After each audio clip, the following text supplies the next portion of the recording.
سمجھ گیا آپ؟ تو مسئلہ یہ ہوا کہ سب سارے معاملہ جب دیکھے سعودی عرب کو اصل میں پھر یہ پیغام جو ہے سعودی عرب کی طرف سے نہیں تھا، بلکہ سعودی عرب کی طرف سے یہ ایک تھوڑی سی ایک جسے کہتے ہیں کہ پریشانی کا باعث تھا، کیونکہ سعودی عرب یہ سمجھ رہا تھا کہ اگر عمران خان جس طریقے سے پاکستان کو لے کے چل رہا ہے، اگر عمران خان جو پاکستان کی اسلامی شناخت لے کے آ رہا ہے، اس سے سعودی عرب کی جو ایک اہم اسلامی جو شناخت ہے وہ کمزور پڑ جائے گی۔ اور یہ بات یہ آپ کو بھی بتا دوں، میں پہلے بھی کہہ چکا ہوں، پھر آپ کو بتا دیتا ہوں کہ مہاتیر محمد صاحب جو ہیں وہ ابھی شاید پتہ نہیں ان کا بھی مجھے نہیں معلوم کہ ہو سکتا ہے کہ ریکارڈ میں ہو نا، بہرحال ہمارے پاس موجود ہے۔ مہاتیر محمد نے یہ بات کہی تھی عمران خان سے، جب عمران خان کی مہاتیر محمد سے ملاقات ہوئی تھی تو اس وقت مہاتیر محمد نے کہا تھا کہ پاکستان جو ہے ایک بہت بڑی آبادی والا ملک ہے، ایک نیوکلیئر طاقت ہے، آپ کو جو ہے کہ اسلام کے اندر جو کردار ادا کرنا چاہیے۔ یہ عرب جو ممالک ہیں، یہ عرب اور عجم کی وجہ سے یہ کبھی بھی مسلمانوں کو اکٹھا نہیں ہونے دیں گے، تو لہٰذا آپ ایک کردار ادا کریں۔ تو یہی وجہ ہے کہ طیب اردگان نے اور جو مہاتیر محمد نے جو اس وقت وہ سارا سلسلہ شروع کیا تھا، تو اس وقت امریکہ کی طرف سے ان کو کہا گیا تھا کہ یار یہ کدھر سے آ گیا جو ہے ایک نیا جو ہے اسلامی معاملہ کھڑا کر رہا ہے، ہم تو سارے اسلام کو آپ کے ذریعے کنٹرول کر رہے ہیں۔ آپ دیکھیں نا OIC بھی سعودی عرب کے پیٹے کے اندر ہے، عالمی دنیا کی جو مسلمانوں کی فوج ہے وہ بھی سعودی عرب کے پیٹے کے اندر ہے۔ تو بنیادی طور پر عمران خان جو ہے ایک پاکستان کی ایک شناخت بنانا چاہتے تھے، وہ سعودی عرب کے خلاف نہیں تھے، نہ وہ سعودی عرب کو اب کو نقصان پہنچانا چاہتے، لیکن وہ یہ چاہتے تھے کہ پاکستان کی ایک اہمیت ہے، پاکستان کے پاس دنیا کی اتنی بڑی فوج ہے، پاکستان ایک نیوکلیئر طاقت ہے، اس کا ایک اہم مقام ہونا چاہیے۔ تو سعودی عرب جو ہے اصل میں بنیادی طور کے اوپر کیونکہ امریکہ کے ساتھ چلتا ہے، اس میں کوئی ڈھکی چھپی بات تو نہیں ہے۔ آپ کو ٹرمپ کا بیان یاد نہیں ہے؟ ٹرمپ نے یا امریکہ نے کتنی دفعہ یہ بات کہی تھی، اگر امریکہ جو ہے سعودی عرب سے ہاتھ اٹھا لے تو سعودی عرب 2 دن بھی نہیں چل سکتا، لوگ اس کو ختم کر دیں گے۔ اشارہ ایران کی طرف تھا، اور یہی بات ہے کہ پھر امریکہ کے حوالے سے جو جس طرح سعودی عرب کو بلیک میل ایران کی طرف سے کیا جاتا تو عمران خان نے بھی کہی تھی بات کہ میں آپ کا اور کا مطلب کروا دیتا ہوں تعلق سعودی عرب کا ایران کا، اس کو بھی مغرب نے ناپسند کیا تھا۔ تو یہ ساری کی ساری بہت بڑی عالمی سازش ہے، عمران خان کو ایسے نہیں ہٹایا گیا۔ ہماری جو فوج ہے، جو ہماری اسٹیبلشمنٹ ہے، اس نے بنیادی طور پر امریکہ کو خدا مانا ہوا ہے۔ یہ عمران خان صاحب جو آئے تھے پہلی مرتبہ آ کے انہوں نے پاکستان کی خارجہ پالیسی کو آزاد کرنے کے لیے روس اور چین کی طرف لے کے گئے تھے، اور سارے ہمارا معاملہ ادھر ہو گیا تھا، ٹیلڈ ہو گیا تھا۔ لیکن جیسے ہی وہاں سے پھر تڑی آئی تو دوبارہ پھر پاکستان کی اسٹیبلشمنٹ نے جو ہے سجدہ سہو کیا، اور سجدہ سہو کر کے دوبارہ وہیں سے نماز شروع کر دی، جس کا کہ آپ صورتحال آج دیکھ رہے ہیں پاکستان میں۔ اور پاکستان کی تباہی اور بربادی کی اصل وجہ یہی ہے کہ ہم نے اللہ کی وحدانیت کو اور اللہ کی حاکمیت کو چھوڑ کر ہم نے امریکہ کی حاکمیت کو قبول کیا ہوا ہے۔ یہ اصل میں ساری پاکستان کی تباہی کی وجہ ہے، ٹھیک ہے؟ تو یہ میں نے آپ کو بنیادی طور پر ایک ٹچ تھوڑا سا آپ کو دے کے بتا دیا کہ کیا معاملہ تھا۔ بہرحال اب چلتے ہیں آج کے موجودہ صورتحال کے اوپر۔ آج سے تھانہ نیو ٹاؤن کے اندر پولیس نے اڈیالہ جیل کے اندر، جس کو کہ تھانہ نیو ٹاؤن کی بیرک ہی بنا دیا۔ بڑا عجیب دیکھیے اس ملک کے اندر قانون ہے، جس کو چاہے یہ مطلب غدار بنا جاتے ہیں، جس کو چاہے فتنہ الخوارج بنا دیتے ہیں، اور جہاں چاہے یہ تھانے کی جناب بیرک بنا دیتے ہیں۔ مطلب یہ بھی قانون ہے کہ جیل کی ایک بیرک ہے، اس کو بھی اپنی تھانہ بنا دیا۔ غیر بہرحال وہ تھانے کے اندر گئے، وہاں پہ جا کے انہوں نے سے تفتیش وغیرہ کی، تو وہ بہرحال کر کے چلے گئے، اور ابھی وہ بھی ریمانڈ کے اوپر ہیں، دیکھیے کیا ہوتا ہے۔ لیکن دوسرا یہ ہے کہ ایک بات اور ابھی چل رہی ہے فتنہ الخوارج کی بات کی، تو میں بتا دوں آپ کو کہ فتنہ الخوارج کے بارے میں کہا جا رہا ہے کہ وہ داخل ہو گئے ہیں، یہ آپ سن رہے ہوں گے خبروں کے اندر۔ تو دیکھیے میں اس میں آپ کو بتا دوں کہ یہ جو ہے نا بات بالکل اگر داخل ہو گئے ہیں تو یہ مکمل طور پر ناکامی ہے کس کی؟ ریاستی اداروں کی۔ کیسے وہ داخل ہو گئے؟ کوئی داخل ہوئے نہیں ہوئے مجھے نہیں پتا، یہ جس طرح انہوں نے ایک نوٹیفیکیشن چلایا ہے نیکٹا کی طرف سے، نیکٹا نہیں وہ نکٹا ہی کہوں گا، ان کی ناک تو ہے ہی نہیں، بس ایسے ہی وہ کرتے تھے، نکٹا جو نیکٹا نہیں کہتے، نکٹا کہنا چاہیے، کہ 24 نومبر کے احتجاج کو جو ہے مطلب وہ فتنہ الخوارج آ سکتے ہیں۔ بھائی فتنہ الخوارج کیسے آ سکتے ہیں؟ آپ کیا کر رہے ہیں؟ آپ کی تو ذمہ داری ہے، کیسے وہ آ سکتا ہے؟ کیسے آ گئے؟ مطلب بارڈرز کے اوپر جب یہ کہہ رہے ہیں کہ جناب وہاں سے افغانی آ گئے، دہشت گرد آ گئے، تو کیا بارڈرز کے اوپر کون کھڑا؟ بارڈرز کے اوپر PTI بیٹھی ہے یا PTI کے ورکرز وہاں پہ ہیں؟ ساری کی ساری سیکورٹی ایجنسی ہیں، ہمارے ڈیفنس ہیں، ہمارے FC کے ادارے ہیں سارے، وہ کیسے آ گئے؟ کس طرح داخل ہو گئے؟ تو یہ تو ہے نا، یہ آپ یوں سمجھ لیں کہ اپنی ناکامیاں جو ہیں یہ عمران خان کے پیٹے میں ڈال رہے ہیں، یہ وفاقی ناکامی ہے، اور کوئی فتنہ الخوارج کی بات نہیں ہے۔ ٹھیک ہے، اب آپ نے کہہ دیا نا 24 تاریخ کو ڈرایا ہے، لوگوں کو خوف ڈال دیا ہے کہ فتنہ الخوارج جائیں گے، وہ پتہ نہیں اسلحے سے مسلح ہیں، تو آپ نے عوام کو بتا دیا، عوام تو اپنے حقوق کے لیے نکل رہی ہے۔ ٹھیک ہے، اب اگر فتنہ الخوارج آتے ہیں، حملہ آور ہوتے ہیں، تو عوام مقابلہ کرے گی، جب عوام مقابلہ کرے گی تو پھر جب جنگ ختم ہوگی تو سامنے پتہ لگ جائے گا کہ وہ فتنہ الخوارج تھے یا فتنہ السرکاری تھے۔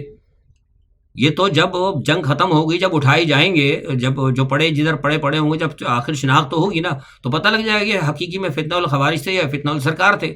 تو یہ جو ہے نا یہ ساری ڈرامے بازیاں جو ہیں یہ قوم کو ڈرانے کے لیے کی جا رہی ہیں. قوم کو نکلنا چاہیے, بغیر قربانی دیے ہوئے کچھ نہیں ہو سکتا. اور ایک اور یہ جناب باتیں شروع کی جا رہی ہیں کہ وہ بیلاروس سے آ رہے ہیں. آپ یہ دیکھیں کہ جب کبھی بھی عمران خان نے کوئی بھی کال شروع کی ہوتی ہے کسی نہ کسی کو بات کرتے ہیں وہ آ رہا ہے. اب بیلاروس کا پاکستان سے کیا تعلق ہے؟ بیلاروس کا پاکستان سے کوئی بڑی تجارت نہیں ہے, ماں سوائے یہ کہ ہم چند 6 اپنے گولہ بارود ہتھیار ادھر بھیج دیں گے جو ہمارے پاس سے بنائے ہیں, کیونکہ ہم وہ خود استعمال تو کر نہیں سکتے, نہ ہمیں سر مغرب استعمال کرنے دے گا کسی کے خلاف. ہمارا تو اصل دشمن بھارت ہے, بھارت کے خلاف ہم کبھی استعمال کر نہیں سکتے, اور بھارت کو ہم سے جنگ شاید کرنے کی ضرورت بھی نہیں پڑے, اور اگر کر بھی دے گا تو شاید ہم کچھ نہیں کر پائیں گے جو ہماری ملک کی اس وقت صورتحال ہے. کھانے کے لیے تو ہمارے پاس پیسہ نہیں ہے, 6 دن سے زیادہ ٹینک ہمارے چل نہیں سکتے.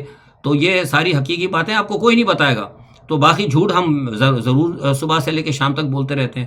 تو بیلاروس جو ہے ایک روس کی آزاد چھوٹی سی ریاست ہے, اس کی کوئی بڑی اہمیت نہیں ہے کہ ان کا صدر آ رہا ہے, وفد آ رہا ہے, بڑی انویسٹمنٹ آ رہی. کون سی انویسٹمنٹ آ رہی, کہاں انویسٹمنٹ آ رہی, مجھے بتائیں نا. جیسے میں نے کل کہا تھا کہ ہمارے چیف صاحب فرما رہے تھے, بڑے محترم ہیں, ان کی عزت کرتے ہیں, انہوں نے کہا تھا, پتہ نہیں ان کو کس نے بہکا دیا کہ جناب وہ بلینز آف ڈالرز کی آ رہی ہے. اور تو پہلے تو وہ بلین آف ڈالر کے سنا رہے تھے کہ SIFC کے اندر آ رہے ہیں, اور 2 دن بعد وہ کہہ رہے تھے کہ جو بیرون ملک پاکستانی وہ اپنا سرمایہ لیا ہے. مطلب آسمان سے وہ سیدھا زمین پہ تو آ گئے. آج وہ اختیار ولی کی میں بات سن رہا تھا, وہ کہہ رہے تھے کہ ہم ایشین ٹائیگر بنیں گے. وہ بھائی کہاں سے ایشین ٹائیگر بنو گے؟ وہ کہہ رہے تھے کہ ہم نے وہ کیا بنا, ابدالی بنا لیا, غزالی بنا لیا. بھائی ابدالی اور غزالی تو بنا لیے, یہ فائدہ کیا ہے ابدالی اور غزالی کا؟ وہ سارے کے سارے اسرائیل کے اندر لوگ مرتے رہے, کہ آپ نے کیا ابدالی اور غزالی بھیجے, آپ نے مسلمانوں کو دیے ابدالی اور غزالی. آپ نے اگر آپ خود نہیں لڑ سکتے تو آپ دے دیتا نا ابدالی اور غزالی. یمن والوں کو دیا آپ نے ابدالی اور غزالی, آپ نے حماس کو دیا ابدالی اور غزالی. نہ آپ استعمال کر سکتے, نہ کسی کو دے سکتے, تو یہ ابدالی اور غزالی کس مقصد کے ہیں؟ قوم بھوکی مر رہی ہے, قوم کے پاس 2 وقت کی روٹی نہیں ہے, آپ قوم کو بیوقوف بنا رہے ہیں کہ ہم ایشین ٹائیگر بن رہے تھے, ہم F-36 بنا رہے ہیں, ہم F-35 بنا رہے ہیں. تو یہ ساری باتیں جو ہے نا یہ سارا مسلسل یہ لوگ سب جھوٹ بولتے رہے. یہ ایک نیا تماشا ہے, انہوں نے 76 سال سے قوم کو بیوقوف بنایا ہوا تھا. اب عمران خان نے آ کے لوگوں کو بتا دیا, قوم ہر چیز کو سمجھ چکی ہے. یہ باتیں ہم تو بہت پہلے سے سمجھتے تھے, لیکن ہم اس لیے نہیں بولتے تھے کہ ہمارا کام نہیں تھا. لیکن اب قوم اب تو ہر چیز بات کھل کر آ گئی, تو اب کیوں یہ جھوٹ بول رہے ہیں؟ بات مانیں کہ ہاں بھائی ہماری پالیسیاں غلط تھیں, ہم نے ملک کا بیڑا غرق کیا ہے. اور سارا ستیاناش اس وقت ملک کا ستیاناش اس وقت ہو چکا ہے. آپ دیکھیں KP کے علاقے میں جو حالات خراب ہیں, وہاں پارا چنار میں حالات درست نہیں ہے, کشمیر کے اندر حالات ٹھیک نہیں ہے, اور سارے معاملات اس وقت کشمیر کے اندر بھی بغاوت کی ایک لہر چل رہی ہے. اور پارا چنار میں آپ دیکھیں کہ کل کیا صورتحال ہوئی, وہاں پہ شیعہ سنیوں کے درمیان زبردست فساد ہو رہا ہے, وہاں ایک دوسرے کے گھر جلائے جا رہے ہیں. اور ہمارے جو وزیر پتہ نہیں کیا ہے داخلہ کے امور کے صاحب ہیں, پتہ نہیں کوئی نقلی صاحب ہیں غالباً, کیونکہ نقوی تو ہو نہیں سکتے, کیونکہ نقوی جو ہوتے ہیں نا وہ تو پھر میں نے ایک بات دیکھا, الحمدللہ میں کہتا ہوں میں فخر ہوں, میں پکا اہل سنت ہوں میں. لیکن یہ بات میں ہمیشہ سچ بات کرتا ہوں, کسی کو سچی لگے یا بری لگے, کوئی مجھے شیعہ ہونے کا فتویٰ لگائے کچھ بھی لگائے. یہ بات صحیح ہے کہ جتنے حقیقت کے اندر جو اپنے مذہب کے ساتھ یا اپنے فقہ کے ساتھ اگر کوئی سنجیدہ ہے اور سنسیئر ہے تو ہمارے اہل تشیع برادری ہے. ہماری اہل تشیع برادری نا کبھی بھی مطلب اسلام کے اوپر کمپرومائز نہیں کرتی. یہ ہم ہیں اہل سنت جو ہم نے امریکہ کی غلامی کو قبول کر رکھا ہے, لیکن یہ میں نے بالکل میری ریسرچ ہے کہ اہل تشیع حضرات جو ہیں یہ کبھی بھی جو نا مغرب کی غلامی قبول نہیں کرتے. ان کے پاس صرف ایک ہی غلامی ہے, اور وہ ہے جناب جو سرکار دو عالم صلی اللہ علیہ وسلم اور ان کی آل. ان کی علاوہ اللہ اور اللہ کے رسول کی جو ہے اللہ کے رسول کی آل کے علاوہ یہ کسی کی غلامی کو ایکسیپٹ نہیں کرتے. یہ ایک حقیقت ہے. لیکن جو نقلی صاحب ہے نا, اور ان کے دور کے اندر آپ دیکھ لیں کہ اہل تشیع کے اوپر کتنا ظلم ہو رہا ہے, کوئی پرسان حال نہیں ہے. ساری کی ساری آپ نے ایجنسیاں لا کے ادھر آپ نے عمران خان کے پیچھے لگا دی ہیں, اور وہاں پہ آپ نے کھلی چھٹی دے رکھی ہے دہشت گردوں کو. یہ دہشت گرد کون ہے؟ یہ سارے کے سارے وہ لوگ ہیں جو پاکستان کے اندر افغانیہ صوبہ بنانا چاہتے ہیں. یہ وہ ہیں جو پاکستان کے اندر کیا کہتے ہیں پاکستان سے علیحدگی چاہتے ہیں. اس کے اندر بلوچ لبریشن بھی ہے, اس کے اندر وہ کچھ افغانیہ صوبے والے بھی ہیں, کچھ اس کے اندر اور پتہ نہیں سندھو دیش اور پتہ نہیں کون کون سے دیش, اللہ جانے کون کون سے. تو سب کا نام اکٹھا کر کے ان کا فتنہ الخوارج رکھ دیا, اسلامی ٹچ دے دیا ہے انہوں نے. عمران خان تو کہتے ہیں نا ٹچ, انہوں نے بھی اسلامی ٹچ دیا ہے فتنہ الخوارج. بھائی ان کو سیدھا سیدھا کہو علیحدگی پسند ہے, دہشت گرد ہیں. فتنہ الخوارج تو پتہ نہیں کیا کس نے ان کو کہا ہے کہ نام. بہرحال یہ سب الفاظ سے کھیلتے ہیں یہ لوگ. کہنے کا مقصد یہ ہے کہ کرم ایجنسی کے اندر جو حالات ہیں اور یہ جو کشمیر کے اندر جو حالات ہیں یہ ریاست کے لیے انتہائی خطرناک ہے. لیکن اس کے باوجود آپ دیکھ لیں کہ ریاست جو ہے نا وہ بالکل اس پہ توجہ نہیں دے رہی. اس کی پوری توجہ جو ہے عمران خان کو اور PTI کو کنٹرول کرنے کے لیے, اور جو قوم نکل رہی ہے اس وقت پورے قوم کے بنیادی حقوق کو سلب کرنے کی کوشش کر رہے ہیں. 24 مئی کے حوالے سے آپ کو ہوتا ہے کہ عدلیہ نے واضح طور پر کہا تھا, ایک کام دیا تھا کہ لوگوں کو آنے دیا جائے, ان کا حق بنتا ہے مظاہرے کا, لیکن اس کو روکا جا رہا ہے. سارے کے سارے پورے پاکستان کو انہوں نے بند کر دیا ہے. اور آپ دیکھیں وہاں پہ جو ہاسٹلس ہے وہ خالی کرا لیے گئے ہیں. پنجاب کے اندر کئی ہاسٹلس میں مجھے بتایا گیا ہاسٹل کے اندر خواتین تھیں, لڑکیاں تھیں بیچارے, اچانک آیا ان کو گھروں سے باہر نکال دیا. لڑکوں کو جو وہاں رہ رہے تھے ہاسٹل سے گھروں سے باہر نکال کے خالی کرا دی. وہ کہاں جائیں گے؟ مطلب راستے سارے آپ نے بند کیے ہوئے ہیں. عورتوں کو, لڑکیوں کو اسکول سے نکال دیا, وہ بیچاری تلاش کرتی پھر رہی ہے. مجھے بتایا کل رات کو بھی کسی نے بتایا ہم پریشان پھر رہے ہیں, پتہ نہیں دیکھ رہے ہیں کس علاقے میں ہمارا ہاسٹل ہے, اب وہاں پہ کوئی ہمارا رشتہ دار ہے, عزیز ہے, کس کے گھر جائیں, کہاں جا کے رات بسر کریں. ایک تماشا انہوں نے, وہ فسطائیت انہوں نے پورے پاکستان کے اندر مچائی ہے. انہوں نے 26ویں آئینوی ترمیم لا کر اور سب کو اٹھانے اور سب کو بند کرنے کا چکر انہوں نے چلایا ہے. اور ساتھ میں آپ جماعت اسلامی کو دیکھیں, وہ کہہ رہی ہے جماعت اسلامی کہ ہم ان کے ساتھ ہیں, ان کی حمایت کرتے ہیں احتجاج کی, لیکن وہ ساتھ نہیں دیں گے. ان کا زبان یعنی منافقانہ رویہ آپ دیکھیں جماعت اسلامی کا, کہہ رہے ہیں کہ ہم عوامی احتجاج کی حمایت کرتے ہیں لیکن ان کے ساتھ نہیں دیں گے.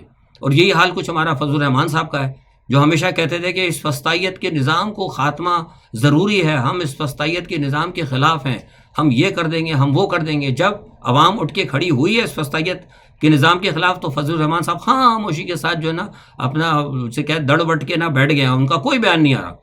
در حقیقت وہ اسٹیبلشمنٹ کو سپورٹ کرتے ہیں. آپ کو یاد ہے میں نے پہلے بھی کہا تھا جب ان کا مسئلہ ہوا تھا اطہر من اللہ کے دور پہ, تو کیسے ان کے بندے پہنچ گئے تھے, وہ ان کے ڈانڈ چھوٹے والی جو ان کے کمانڈ فورس ہے سپریم کورٹ کے آدھے, ہم یہ نہیں کریں گے, ہم وہ نہیں کریں گے. تو اب کدھر گئی ان کی فورس, اب کہاں ہے, قوم کے ساتھ کیوں نہیں کھڑے؟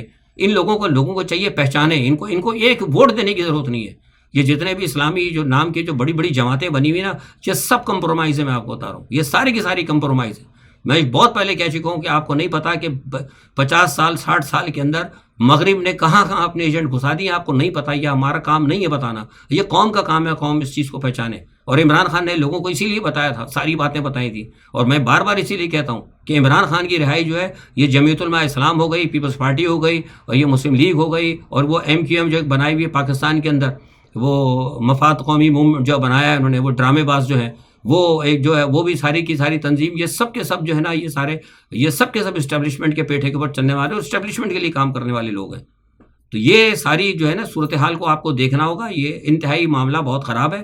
اور پاکستان کے اندر اب یہ جو شیعہ سنی کا فساد ہو رہا ہے, خدا نہ خواستہ اب ان کی ساری توجہ وہاں پہ ہے. اب یہ جھوٹ بول رہے ہیں کہ وہ جناب فلانا آ گیا, ڈھمکنا آ گیا, یہ سارے کے سارے معاملات خود کوشش ہیں ان کے حالات خراب کر رہے ہیں. ایک گندا کھیل کھیلا جا رہا ہے کہ اگر سرحد کے اندر KP کے اندر حالات بہت خراب ہوں گے تو ہم توڑ دیں گے, ہمیں بھی ایک آسرا ہو جائے گا, بہانہ مل جائے گا کہ ہم KP کی حکومت توڑ دیں اور علی امین گنڈا پور کی حکومت کو ختم کر دیں. میں ان کو یہ وارننگ دے رہا ہوں جو میرے پاس اطلاعات ہیں کہ یہ کام کبھی نہ کریں. اگر انہوں نے خدا نہ خواستہ KP کی حکومت کو توڑا یا وہاں پہ گورنر راج نافذ کرنے کی کوشش کی تو وہاں پہ آپ یقین کریں اتنا زبردست غدر مچے گا نا کہ آپ بھول جائیں گے ساری باتیں.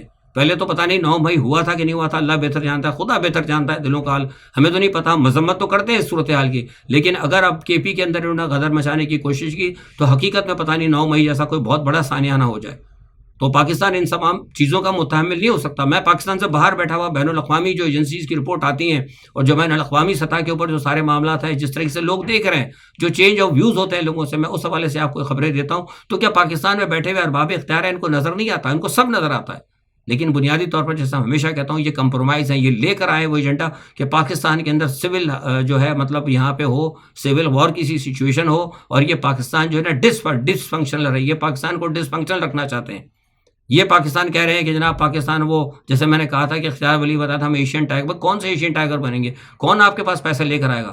چائنیز کا جو آپ یقین کریں چائنا نے اتنی ساری یہاں پہ انویسٹمنٹ کی بھی ہے, آج آپ نے چائنیز کو وہاں پہ کوئی حفاظت نہیں دی. کب سے چائنیز یہاں پہ اپنی جو ہے مطلب اپنی جانوں سے ہاتھ دھو رہے ہیں؟ کون آدمی یہاں پہ آ کر پیسہ لگائے گا؟ اب تو پوزیشن یہ ہو گئی کہ چینی صدر سے, چینی قیادت سے وہاں کے لوگ پوچھ رہے ہیں کہ جناب ساری دنیا میں چائنا کے لوگ جاتے ہیں, انڈسٹریاں لگاتے ہیں, ہمیں عزت دی جاتی ہے, ہمیں سیکورٹی ملتی ہے, یہ کون سا ایسا ملک ہے جہاں ہم جاتے ہیں ہم مارے جاتے ہیں؟ اب تو چینی صدر سے پوچھا جا رہا ہے. تو کیوں؟ یہ اس لیے کہ ہم جا کے بیٹھ گئے مغرب کے پیٹھے کے اندر, ہماری اسٹیبلشمنٹ مغرب کے پیٹھے میں بیٹھی ہے, اور مغرب جو ہے پاکستان کو ڈس فنکشنل رکھنا چاہتا ہے. ڈس فنکشنل اس لیے رکھنا چاہتا ہے کہ اگر پاکستان ڈس فنکشنل رہے گا تو چین یہاں سے کبھی بھی ترقی نہیں پائے گا, کیونکہ چین جو ہے چاہتا ہے پاکستان کے ذریعے اپنے CPEC کو آگے لے کے مغرب تک جائے اور تجارت کرنا چاہتا ہے. آپ کو معلوم ہے کہ چین کو یہاں پر کون روکنا چاہتا ہے؟ کنٹینمنٹ آف چائنا کس کا پروگرام ہے؟ جو آج سے میں 1 سال سے پہلے کہہ رہا تھا کہ اپنے معاملات کو درست کرے, ورنہ پاکستان یہ بڑی طاقتوں کے درمیان سینڈوچ بن جائے گا. اور یہ پاکستان اب بن گیا ہے سینڈوچ, اور ہماری سینڈوچ کو بنانے میں ہمارے اس موجودہ سیٹ اپ کا جو ہے نا پورا ہاتھ ہے. تو یہ آج کے پاکستان کے حوالے سے میں نے جنرل ایک تجزیہ دیا ہے، اس میں بہت ساری میں نے خبریں بھی ڈالی ہیں، امید ہے آپ کو ضرور پسند آئے تو آپ اسے شیئر ضرور کریں اور اپنے خیالات سے اور اپنی رائے سے مجھے ضرور آگاہی دیں، تاکہ میں مزید اس حوالے سے کوئی اگر بات ہو سکتی ہے، کوئی بات ہو تو اس پہ مزید آپ کی جو ہے مطلب پریشانی یا آپ کے سوالات کو دور کر سکوں۔ آج کے لیے اتنا ہی، اپنا بہت خیال رکھیے گا، اللہ حافظ۔